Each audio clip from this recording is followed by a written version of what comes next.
제가 지금 목소리가 어떠세요? 목소리? 네, 좋아요? 네.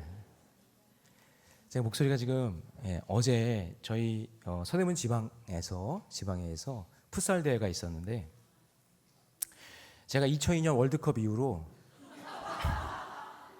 이렇게 소리를 지른 적이 없었어요. 저희 교회가 그동안 풋살 우리 서포터들도 있었고 그렇게 지원을 정말 잘해 주시고 기도해 주셔서 어제 여성팀은 우승을 했어요.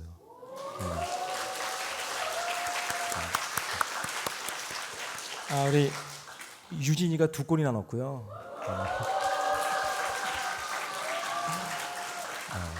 또 성기숙 권사님이 정말 그림 같은 골을 넣었어요. 진짜 인생골이에요. 인생골. 제가 그걸 보고 가만히 있을 수가 없잖아요. 막 그냥 소리를 질렀더니 목소리가 이렇게 돼버렸어요. 그러면 이해해 주시고 은혜로운 마음으로 잘 들어주시면 감사하겠습니다. 자, 오늘 함께 읽을 귀한 말씀을 가지고 은혜를 베푸신 하나님이란 제목으로 하나님 말씀 함께 나누겠습니다. 지금 우리가 이제 에스라 말씀을 함께 나누고 있는데요. 우리 다음 주부터는 사무엘하 말씀으로 이렇게 넘어갑니다. 자, 제사장 겸 학자인 에스라, 이 바벨론에서 태어난 포로 2세예요. 포로로 끌려간 사람이 아니라 바벨론에서 태어난 사람입니다. 그러니까 어느 날 갑자기 나타난 인물이 아니라 포로로 끌려와 고난을 견딘 가문에서, 그러니까 포로로 끌려왔을 때 그 가문이 고난 받았을 거 아니겠어요? 그 고난을 견딘 가문에서 성장했고, 그리고 하나님의 말씀으로 양육을 잘 받은 그 가정에서 양육받은 자로 자란 사람이 누구냐면 에스라예요. 에스라. 그 에스라라는 이름의 뜻이 하나님이 도우신다, 하나님의 도우심, 그런 뜻이거든요. 그러니까 하나님의 은혜다, 그런 뜻도 이제 담겨져 있는 거죠. 그래서 창세기에 보면은 하나님이 보시기에 다 좋았는데 아담이 독초하는 게 보기에 좋지 않으셨잖아요. 다 보기 좋았는데 혼자 하는 거, 그러니까 공동체 없이 혼자 있는 거, 그거 하나님 싫어하신단 말이에요. 그래서 공동체가 필요한 거죠. 그래서 그 공동체가 필요하니까 돕는 배필을 지어주시잖아요. 하와를 만들어 주십니다. 그래서 돕는다라는 뜻이 뭐냐면 에제르라고 합니다. 그래서 에제르와 에스라, 이거는 같은 어원에서 나온 거죠. 돕는 배필을, 하와를 아담에게 준 것처럼 하나님께서 에스라라는 이 사람을 민족을 구원하는 그 일에 불러주신 거죠. 하나님께 도우심으로 말미암아. 그래서 오늘 본문 28절을 보시면 에스라가 모든 망백들 앞에서 하나님의 도우심으로 하나님의 은혜를 얻게 하셨다라는 그 표현이 나오는 거죠. 이게 핵심 요절이에요. 자, 바라기는 저는 오늘 예배를 드리는 우리 성도님들, 특별히 우리 어린이 주일을 맞이해서 우리 자녀들, 자손들에게 하나님의 풍성한 하나님의 도우심, 하나님의 은혜가 넘쳐나시기를 주님의 이름으로 축복합니다. 자, 그러면 한 3가지를 살펴볼 텐데요. 하나님의 은혜가 임하는 사람들의 특징은 뭐냐면, 첫 번째는 주변에 돕는 사람들을 하나님이 붙여주신다는 거죠. 주변에 돕는 사람. 자, 우리 21절 말씀 같이 있습니다. 시작. 나 곧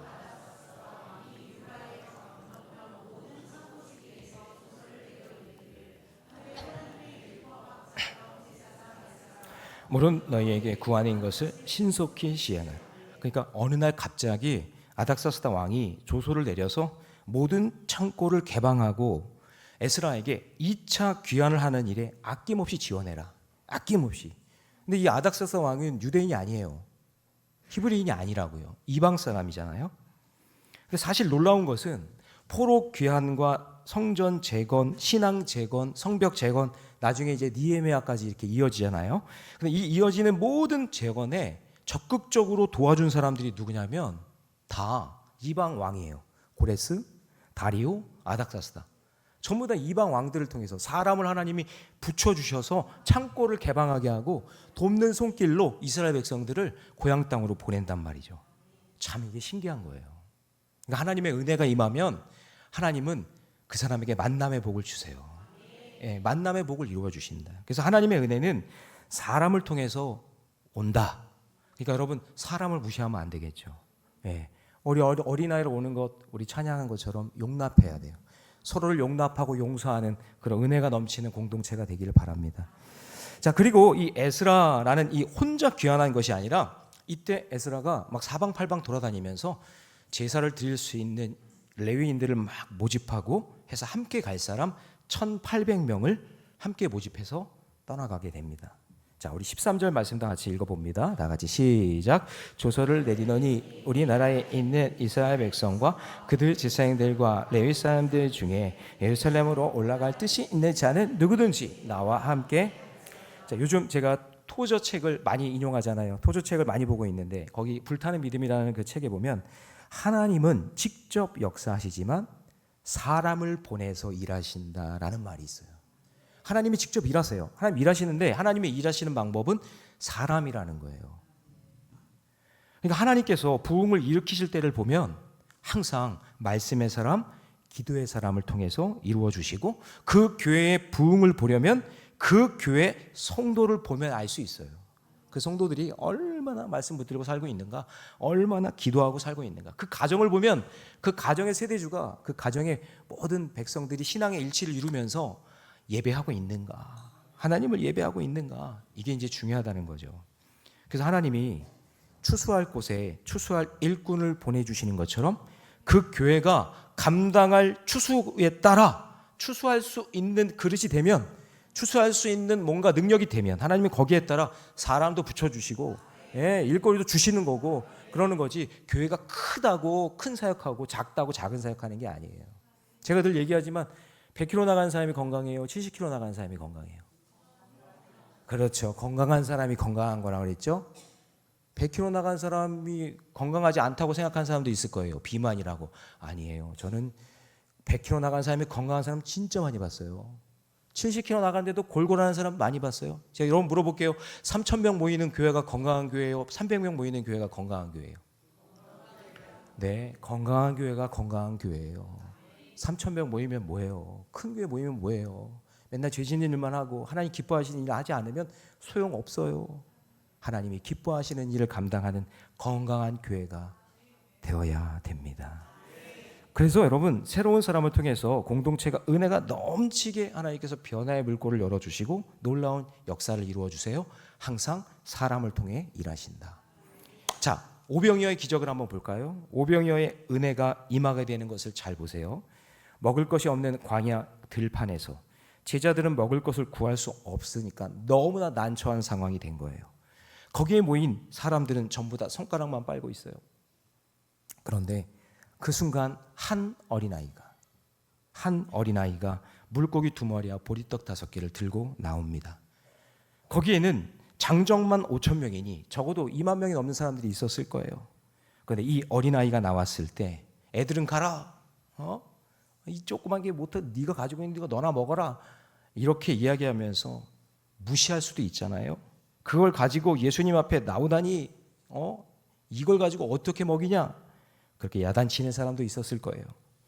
그런데 그 아이의 정성을 보고 있던 안드레가 이 아이를 예수님께로 데려오는 그 순간부터 하나님의 역사가 일어나는 거예요. 저는 여러분 이런 생각을 해봅니다. 오병이어의 기적을 통해 주시는 하나님의 은혜는 거기에 있던 제자들도 아니고 5,000명의 장정들도 아니고 이 어린 아이, 이 한 어린 아이의 마음을 보신 하나님께서 역사해 주신 거죠. 여러분이 볼 때는 어린아이들이 미련하고 답답하고 까무득한 존재로 보이지만 하나님의 은혜는 사람을 통해 일하시기 때문에 한 어린아이의 헌신이, 그 아이가 들고 나온 그 정성이, 그 믿음이 2만 명을 먹이고도 12광주리를 남게 하는 역사가 일어나는 줄 믿습니다. 여러분 꼭 기억하셔야 됩니다. 자녀들을 존중히 여기셔야 됩니다. 무시하시면 안 됩니다. 다음 세대 무시하시면 안 됩니다. 여러분 그거 아세요? 서대문 지방만 해도 37개 교회 중에서 교회학교 중에 영아부가 있는 교회는 5개 교회밖에 없어요. 영아부가 있는 교회. 이제 다음 세대가 없어요. 자녀들이 이제 없어요. 여러분 우리 교회도 마찬가지예요. 다음 세대가 없는 교회는 앞으로 10년, 20년, 30년 지나면 더 이상 예배드릴 장소가 되지 않아요. 여러분 다음 세대를 위해 여러분의 신앙의 다음 세대들이 신앙의 일치를 이루고 이 교회에 나와 함께 예배하고 하나님을 섬기는 축복의 주인공들이 되시기를 바랍니다. 지금 에스라 혼자 이룬 업적이 아니라 에스라 이름처럼 하나님의 도우심으로 아닥사스다 왕도 도왔고 관료들도 도왔고 1800명이나 되는 헌신자들이 함께 했어요. 공동체가 함께 사역을 감당합니다. 그래서 성경을 보면 하나님의 은혜가 쏟아지는 곳에는 혼자 하는 것이 아니라 그 자리에 함께하는 사람들이 늘 있었다라는 거죠. 예수님의 제자들도 함께 있었고 초대교회를 보면 성령 충만했던 그 자리에 성도들이 그 자리에 있었잖아요. 같이 있었다. 자, 적용 질문입니다. 지금 내 주변에 있는 사람들을 여러분 잘 보십시오. 어쩌면 그 사람이 하나님께서 붙여주신 은혜의 통로가 될 줄로 믿습니다. 자, 두 번째요. 하나님의 은혜가 임하는 사람들의 특징은요, 하나님이 재정을 풍성하게 채워주신다라는 겁니다. 자, 22절은요, 읽기만 해도 은혜가 돼요. 다 같이 읽습니다. 다 같이 시작.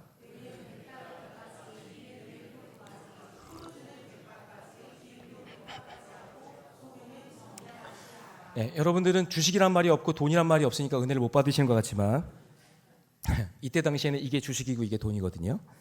하나님의 은혜가 임하니 하나님께서 재정도 풍성하게 부어주시는 거예요. 참 희한해요. 아닥사스다 왕이 그냥 보내면 되잖아요. 니들 알아서 가. 니들 나라니까 니들 알아서 가. 그러면 되는데 하나님이 그 마음을 만져주시니까 하나님의 은혜가 임하니까 그들이 빈손으로 가지 않도록 채워주시는 거예요. 여러분 여기 은 100달란트는 여러분들이 이 단위의 크기가 얼마나인지 몰라서 그러는데 1달란트가 34kg예요. 이때 당시 학자들의 이야기를 보면은 바벨론 1년 예산 중에 3분의 1을 줬대요. 3분의 1을 준 거예요. 1년 예산의 3분의 1을. 그러니까 엄청나게 많이 준 거죠. 지금 돈으로 환산해도 한 수십억 원 가치가 되는 그런 엄청난 재정 지원을 해준 거예요. 그다음에 밀 100고르. 이거는 뭐냐면 제사를 드릴 때 사용했던 그런 음식 같은 것, 양식 같은 것도 주고, 여기 1고르는 220리터니까 100고르면은요 22,000리터예요. 예. 그리고 포도주 100밭, 기름 100밭은 이게 1밭이 22리터니까 100밭으로 하면은 2020리터예요. 풍성한 음료와 식량을 공급해 준 거예요. 게다가 소금은 어떻게 해요? 정량이 없대요. 이게 뭐냐면 이때 당시에 소금은 제사에도 들어가지만 예전에 그거 아시죠, 여러분? 소금은 화폐입니다. 화폐. 돈이에요. 어딜 가서 돈 가치를 활용할 수 있는 게 소금이란 말이죠. 근데 그 소금을 정량 없이 필요한 만큼 제한 없이, 아멘 좀 해보세요. 내일이 아니라고 그냥 아멘도 안 해. 정량 없이 그냥 마음껏 줬다는 거예요. 너가 원하는 만큼 내가 주겠다. 그러니까 여러분 이방 왕 아닥사스다를 통해 세상의 자원까지 공급하게 하시는데 부족함이 아니라 넉넉하게 골고루 채워주셨다라는 거예요. 그러니까 여러분 하나님의 은혜는 정량이 없어요. 하나님의 은혜는 제한이 없어요. 하나님의 은혜는 계산이 없어요. 하나님 마음껏 주시는 거예요.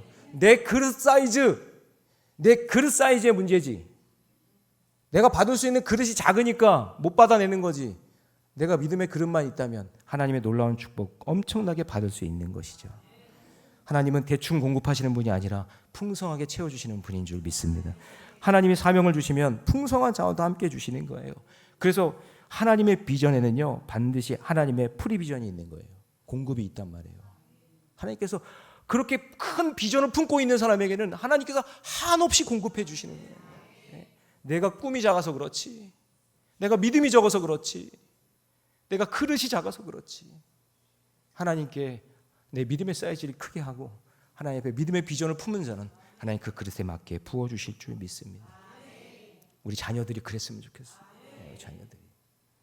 22절의 가치는요, 이게 단순히 돈의 액수가 아니라 하나님께서 이스라엘 백성들의 신앙 재건을 위해 왕의 창고까지 열게 하셔서 공급하시는 하나님의 놀라운 섭리가 있는 줄 믿습니다. 게다가요 23절에 보면 세금도 받지 않겠대요. 세금도 받지 않겠다. 하나님의 성전에서 일하는 자에게는 조공과 관세와 통행세 받는 것도 옳지 않다. 그런데 여러분 아닥사스다 왕이 즉흥적으로 이런 배려를 했을까요? 아니죠. 에스라를 보니까 에스라는 맡겨도 되는 사람이에요.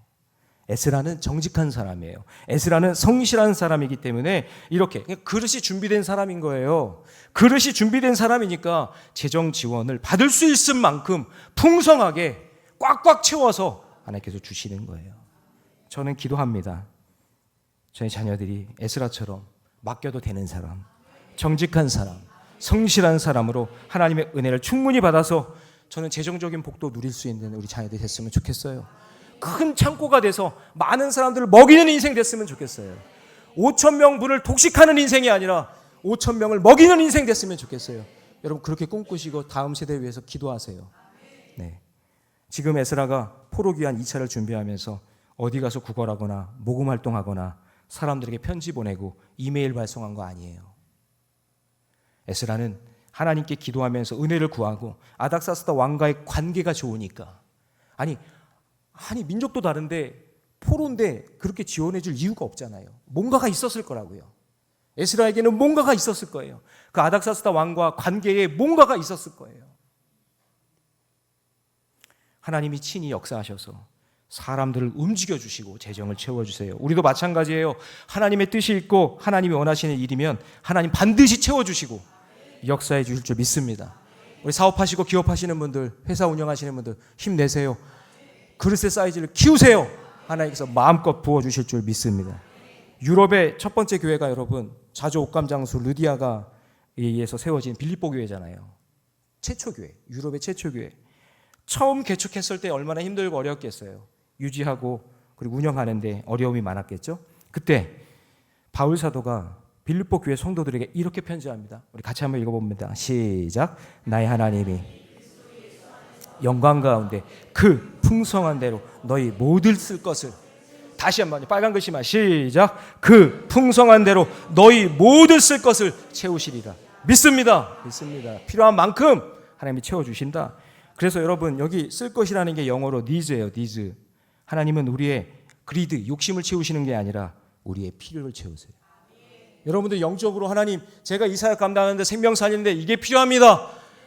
제 욕심을 채우는 게 아니라 하나님 이게 필요합니다. 하나님께 나 needs를 이야기하면 하나님께서 그걸 채워주시는 거예요. 예, 우리 그런 성도들 됐으면 좋겠어요. 자기 배만 채우려고 욕심 부리는 인생이 아니라. 여러분 적용 질문 드립니다. 여러분 하나님의 은혜를 잊은 채 자기 욕심만 구하는 것을 들어주실 리가 없어요. 하나님의 은혜를 기억하면서 생명 살리는 일에 하나님이 필요를 채워주시고 하나님의 온전하게 믿음으로 나아가기를 원합니다. 주님, 하나님, 우리 다음 세대 자녀들이 에스라와 같이 맡길 수 있는 사람, 정직한 사람, 성실한 사람, 그릇이 준비되어 있는 사람 될 수 있게 되기를 원합니다. 그렇게 기도하며 나아가는 저와 여러분 되시기를 바랍니다. 마지막 세 번째는요, 하나님의 은혜가 임하는 사람들의 특징은 세상을 이길 지혜를 하나님이 주신다는 거죠. 자, 우리 25절 말씀 같이 읽습니다. 에스라요, 시작.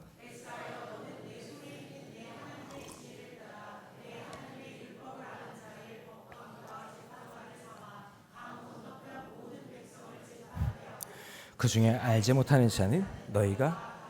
자, 여러분 사실 1차 포로 귀환으로 수룹바벨 성전이 지어졌죠. 6장까지는 지어진 거예요. 그다음에 7장부터 에스라가 등장하는데 수룹바벨 성전이 지어지고 난 다음에 2차 포로 귀환이 온전하게 이루어지는 그 해까지가 58년이 걸려요. 긴 세월이에요. 그러니까 여러분 70년에 성전 건축 완공했다고 끝이 아니라 포로 귀환은 그 뒤에 2차, 3차 계속 이어진 거예요. 사실 여러분 한번 생각해 보세요. 성전 졌잖아요. 그럼 70년 지나간 거잖아요. 하나님 응답하셨잖아요. 그러면 70년에 끝났으니까 이제 2차 포로 귀환까지 52년이 걸리거든요. 58년이 걸리는데 사실 이 정도 흘러가면 아주 먼 이야기 아니에요? 58년 지났으니까 성전 건축한 거 옛날 이야기 아니에요? 그런데 하나님이 에스라에게 지혜를 주셔서 그때 성전 건축하고 난 다음에 세월이 58년이나 지났지만 2차 포로 귀환을 준비하는 데 있어서 한치의 오차도 없이 뜨거운 열정과 마음으로 그 사역을 준비하게 하셨다라는 거예요. 놀라운 거예요. 진짜 놀라운 거예요. 그럼 여러분 에스라의 이 지혜가 어디서 오는 걸까요? 에스라의 지혜는 앞부분에 있어요. 6절에 보면 6절 한번 읽어봅니다. 다 같이 시작.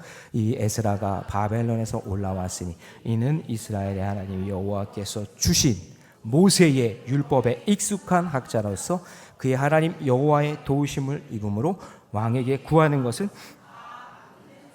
자, 여러분 보세요. 에스라가 뭐에 익숙한 사람이래요? 하나님 말씀, 창세기, 출애굽기, 레위기, 민수기, 신명기, 이 모세 오경에 익숙한 사람이었대요.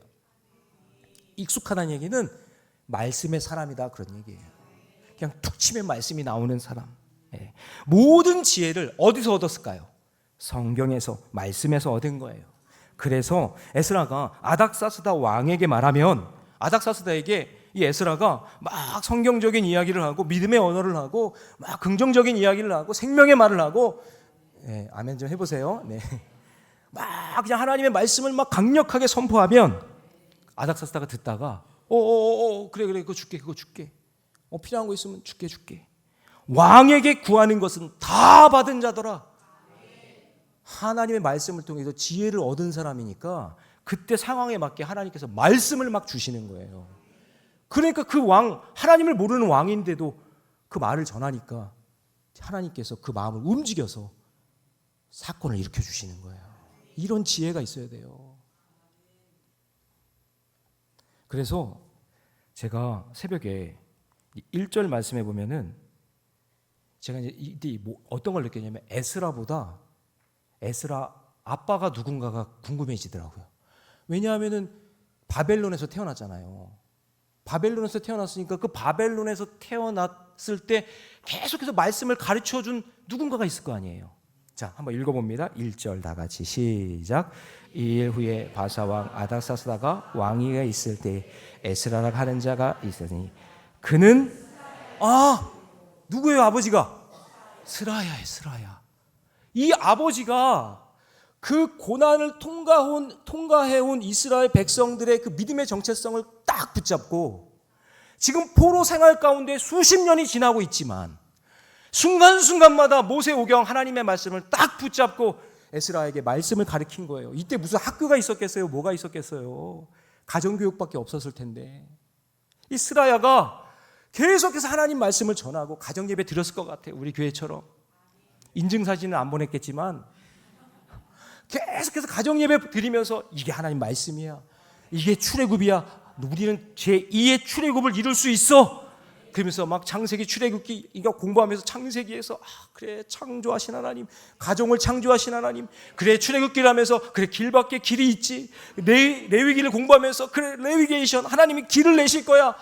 광야에도 길을 내시고 사막에도 길을 내시고 그런 말씀을 은혜롭게 다 받고 있는 이 에스라가 능통한 하나님의 말씀에 전문가가 되고 능통하니 지혜를 하나님 부어주시는 거예요. 그러니까 아닥사스다 왕 앞에서도 본문에는 없지만 에스라가 그냥 말만 하면 어떻게 해요? 다 들어주는 거예요. 다 들어주는 거예요. 이런 자녀들 됐으면 좋겠죠. 간절한 소원이에요. 우리 자녀들이 간절한 소원이. 우리 혜원이가 한숨을 쉬었어요. 여러분 성경에 보면 보세요. 여러분 죽으면 죽으리라 했던 사람이 누구예요? 에스더죠. 우리가 에스더서니까 에스더가 유명한 사람이라고 생각하지만 에스더에게 이때를 이남이라라고 얘기한 사람이 누구예요? 모르드게예요. 여러분 사실 에스더, 제가 에스더를 너무 비하하는 건 아니에요. 에스더는 그냥 왕후가 돼서 잘 먹고 잘 살라 그랬어요. 그냥. 그런데 그 옆에서 모르드게가 잊을만 하면 나타나가지고 이때를 이남인데 야, 너 지금 너만 잘 먹고 잘 살면 되냐? 네 백성들은 다 죽어가는데. 계속해서 얘기하는 거예요. 그러니까 에스더가 마음에 아마 견딜 수 없는 마음이 있었을 거예요. 그래서 왕에게 앞으로 나가야 되는데 왕이 홀을 던질 때 그 홀을 잡는 거는요, 이거 생명을 던지는 것과 똑같은 거거든요. 아니 이때 당시에 여자가 왕 앞에 나간다는 건 엄청난 용기가 아니면 나갈 수 없는데 이때를 이남이라 그 모르드게의 말과 가르침을 가지고 죽음은 죽으리라 거기서 나가는 거예요. 그러니까 에스더가 있기까지는 누가 옆에서 가르쳐 준 거예요? 모르드게가 계속해서 가르쳐 주는 거예요. 모르드게가. 그러니까 에스라에게 누가 있었어요? 아버지 스라야가 있었던 거예요. 그러니까 이게 은혜가 돼요. 그러니까 여러분 자녀들 여러분 자녀들, 여러분의 신앙 유형이에요. 여러분들이 믿음 안으로 사셔야 돼요. 자녀들 세상으로 살지 않게 믿음 안에 살게 하려면 여러분들이 스라야가 돼야 돼요. 스라야가 돼야 에스라 같은 사람이 나와요. 네. 여러분 이런 사명을 가지고 믿음의 길 걸어가시기 바랍니다. 어제 유진이가 2골 넣었잖아요. 와 진짜 흥분의 도가니였어요. 진짜 흥분의 도가니였어요. 흥분의 도가니. 아 진짜. 근데 제가 그 흥분의 도가니 속에서 저 막 응원하는 팀 흥분하고 있는데 한쪽 건너편에서 아주 냉철하게 바라보고 있는 한 사람이 있더라고요. 그 사람이 누구냐면 유진이네 아빠.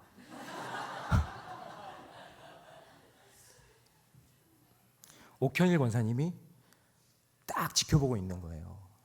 그런데 제가 느낀 게 뭐였냐면 2골을 넣었으니 여러분 저희 교회 죄송해요. 우리 여자 풋살팀은 골을 넣은 게 기억이 잘 안 나는 팀이에요. 골을 넣은 게 기억이 안 나는 팀이에요. 근데 진짜 많이 들었어요. 저는 우리 서포터즈 우리 박수 한번 했으면 좋겠어요. 서포터즈. 네, 서포터즈. 네. 우리 청년들 계속 후원해주고 하니까 얘네들이요 그렇게 배웠던 게 볼 차는 게 달라졌어요. 속도가 달라졌어요. 이제 맞으면 아프겠더라고. 아주 그냥 잘 찼는데. 근데 제가 볼 때는 2골 넣는 것만 해도 기적 같은 일이고 또 성기숙 권사님이 그냥 쐐기골을 박아가지고 그냥 완전히 이제 승리를 했는데 근데 유진이가 다시 골을 딱 잡았거든요. 골을 딱 잡자 옥현일 권사님이 갑자기 되게 조용하신 분이잖아요.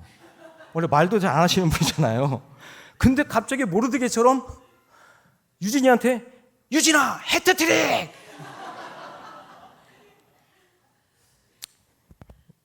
역시 딸을 강하게 키우는구나 이런 생각을 들었어요.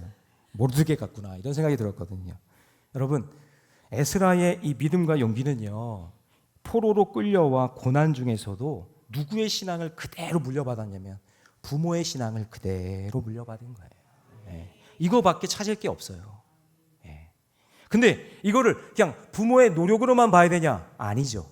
하나님의 은혜죠. 하나님의 은혜가 그 가정에 임하니까 그 부모들의 마음을 변화시켜서 우리가 포로 생활이지만 자녀들의 신앙교육 우리 놓치면 안 되지? 우리 열심히 해보자 해서 그 신앙교육이 계속해서 전해려온 거예요. 그래서 이것을 알았던 에스라도 마찬가지예요. 포로 상황 속에서 어떻게 하죠? 자, 10절 같이 읽습니다. 시작. 에스라가 여호와의 율법을 연구하여 준행하며 율례와 규례를 이스라엘에게 가르치기로 결심하였다. 그러니까 지금으로 하면 에스라는 말씀 연구, 묵상하고 준행했대요. 해석하고 적용하고 가르쳤다. 다음 세대를 위해서 양육했다는 얘기죠. 그래서 에스라가 58년이 지났어도 시대를 바라보는 통찰력이 생겨서 포로 교환, 귀환에 그리고 이제 성전이 재건됐으니 신앙 재건을 위한 판단력과 분별력이 생긴 거예요. 여러분, 제 동기들 친구들 중에도 보면 진짜 책 많이 보고 열심히 신학 공부해가지고 정말 공부 잘하는 친구들이 있었어요. 그런데 공부는 잘해요. 아는 건 많아요. 근데 정말 안타까운 건 뭐냐면 판단력과 분별력은 또 달라요. 그거 하나님이 주셔야 돼요. 하나님이 주셔야 돼요. 여러분, 여러분의 자녀들 지금에 있는 모습으로 결정짓지 말고 지금 어떻게 살아가는지는 모르겠지만 하나님께서 말씀에 사로잡히고 믿음 안에 사로잡힌 인생이 되면 하나님께서 영적인 분별력과 판단력을 부어주실 줄 믿습니다. 시간이 좀 걸려요. 하나님께서 역사하시는 그 일 가운데 사랑하는 성도 여러분, 우리 모두 한 번뿐인 인생인데 여러분도 저도 잘 판단하고 분별해야 되지 않겠어요? 그냥 멍하니 시간만 때우며 살아가지 말고 이왕이면 하나님의 영광을 위해 생명 살리는 일은 위해 쓰임받는 저와 여러분 되시기 바랍니다. 여러분 성경에 보면 야고보서에서 지혜가 없으면 구하면 주신다 그랬어요. 우리 야고보서 1장 5절 말씀이 있습니다. 시작. 너희 중에 누구든지 지혜가 부족하거든 모든 사람에게 후히 주시고 꾸짖지 아니하시는 하나님께 구하라 그리하면 그래서 지혜가 없는 사람들 여러분 잘 보세요. 말씀 생활 기도 생활 안 해요. 말씀 생활 기도 생활 없는데 어떻게 분별력과 판단력이 생기겠어요? 말씀이 없는데. 여러분 시편의 워딩으로 제가 한번 설명해 볼게요. 지혜는요 말씀과 기도로 다 연결되어 있어요. 시편 119편 98절 다 같이 시작. 주의 계명들이 항상 나와 함께하므로 그것들이 나의 원수보다 지혜롭게. 하나님의 계명 말씀이 지혜를 주시는 거예요. 시편 90편 12절에 보니까 지혜로운 마음을 얻게 하소서. 기도 가운데 지혜를 하나님이 주신단 말이에요. 그래서 신앙 세대주가 믿음 생활 잘 하셔야 다음 세대 자녀들이 신앙의 일치를 이룰 수 있어요. 그리고 여러분 에스라는 조서의 내용을 설명한 후에 마무리하는데 지금 일어난 모든 일들을 내가 한 것이 아니라 이 모든 것이 하나님의 은혜였다라고 고백하는 진짜 멋진 사람이에요. 자, 그래서 28절 같이 읽습니다. 시작.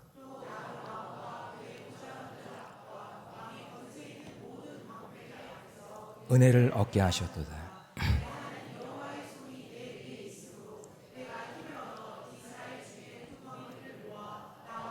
올라오게. 아멘. 아멘. 아멘이죠? 아멘. 내가 한 것이 아니래요. 하나님의 은혜. 하나님의 손이 나와 함께 했다. 정말 멋지잖아요.